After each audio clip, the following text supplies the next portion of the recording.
आणि सातारा काय आहे ते यावरून तुम्हाला दिसेलच.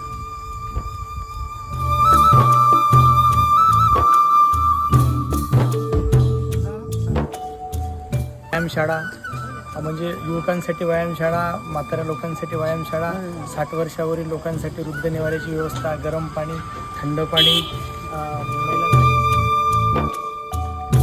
बऱ्याच खेड्यांमध्ये माझी पण नोकरी चालू आहे. पण हे गाव जेव्हा मी पहिल्यांदा आज जेव्हा या गावाला भेट दिली ना, म्हणजे सुरुवातीला जेव्हा एंट्री केली मला विश्वासच बसेना की हे गाव असेल.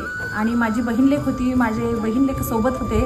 ते सुद्धा म्हणाले की आपण मावशी काय गं आपण इथे कुठे रिसॉर्टमध्ये चाललो का? मी म्हटलं नाही गं, एक खेडं आहे आणि हे माझ्या गावाजवळ असणार एक खेडं जिथे मी पण आले नव्हते. पहिल्यांदा मी इथे आले आणि खरंच विश्वास बसत नाही आहे. असं अप्रतिम सगळ्या सोयी सुविधा सवलती सगळं काही इथे यांनी इतकं पद्धतशीर नियोजनबद्ध केलेलं आहे.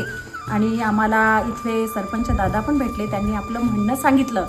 आणि खरंच मला असं वाटतं की ज्यांना खेडं बघायचं आहे, खरोखर आपल्या भारतातलं एखादं खेडं आदर्श खेडं बघायचं आहे ना, त्यांनी नक्की इथे यावं. आणि सातारा काय आहे ते यावरून तुम्हाला दिसेलच.